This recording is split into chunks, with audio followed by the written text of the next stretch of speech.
আজকে যাচ্ছি আমি রূপমকে নিয়ে ওর মামার বাড়ি, মানে যাচ্ছি বাড়ির দিকে।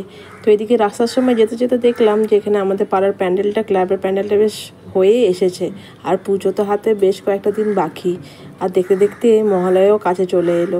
তো রূপম এদিকে বলছে, মা চলো তাড়াতাড়ি, এখানে না ট্রেনটা পাবো না, ট্রেনটা মিস হয়ে যাবে। আমি বললাম যে না না, আমরা অনেক স্টেশনের আগেই বেরিয়ে পড়েছি, ট্রেন এখন আছে 4-5 স্টেশনের আগে, আর আমরা এখন বেরিয়ে পড়েছি, আমরা ট্রেন ঠিক পেয়ে যাবো। তো রাস্তাটা বেশ ফাঁকা ফাঁকা, রোদ্দুরটা একটু হালকা হালকা ছিমছিমে রোদ্দুর দিয়েছে, কিন্তু ছাতাটা না মাথায় করে নিয়েছি। কিন্তু দেখতে দেখতে দিকে পুকুরটার পাশ দিয়ে যাচ্ছিলাম, যখন রূপমের চোখেই পড়লো, আমার চোখে নয় রূপমের চোখে পড়লো। বললো, মা দেখো জলের ওপর দিয়ে সাপ যাচ্ছে। আমি তখন বললাম, দেখে যেটা সাপ নয় ঠিক, এটা একটা গোসাপ, জলের মধ্যেই ঘোরাঘুরি করছে। তো বললো গোসাপ আবার কি? আমি বললাম যে ওই যে আমাদের বাড়ির পেছন দিকে থাকে না, ওইটাই, ওরই ছোট একটা বাচ্চা। তো দেখো এখানে আমরা প্ল্যাটফর্মের স্টেশনে বসে আছি। এই গাছের তলায় বসলে কি হয়, এটা খুব ঠান্ডা, খুব সুন্দর একটা থাকে। তো এই যে আমরা ট্রেনে উঠে পড়েছি, এখানে রূপম তো খুব আনন্দ, জানছে আমি আর কিছুক্ষণ পর স্টপেজে নেমে চলে যাব মামুনির কাছে, ও তো খুবই আনন্দ।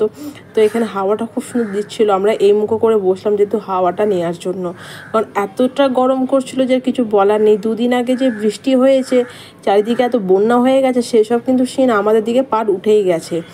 আর এখানে দেখো ট্রেনটা যাচ্ছে, আর ট্রেন হলো একদম ফাঁকা অনেকটা। আমরা সকালবেলা মানে 3-4টে ট্রেনের পর আমরা এই 5 নম্বর ট্রেনটা ধরেছি, ওই জন্যই ফাঁকা আজকে ট্রেনটা। আর রবিবারের দিকে ট্রেন একটু ফাঁকাই থাকে।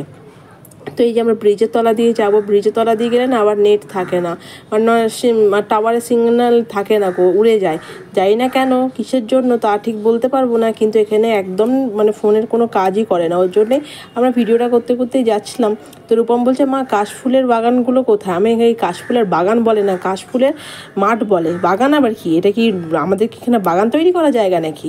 তো রূপম এখানে বসতে বসতে বলছে, মা দেখো চারিদিকে কি সুন্দর সবুজ সবুজ, কিন্তু কাশফুল দেখো মা এবারে আর দেখতেই পাচ্ছি না। ঠিক কথা বন্ধুরা, এবার দেখো একদম কাশফুল সেরকম মাঠে ঘাটে দেখাই যাচ্ছে না।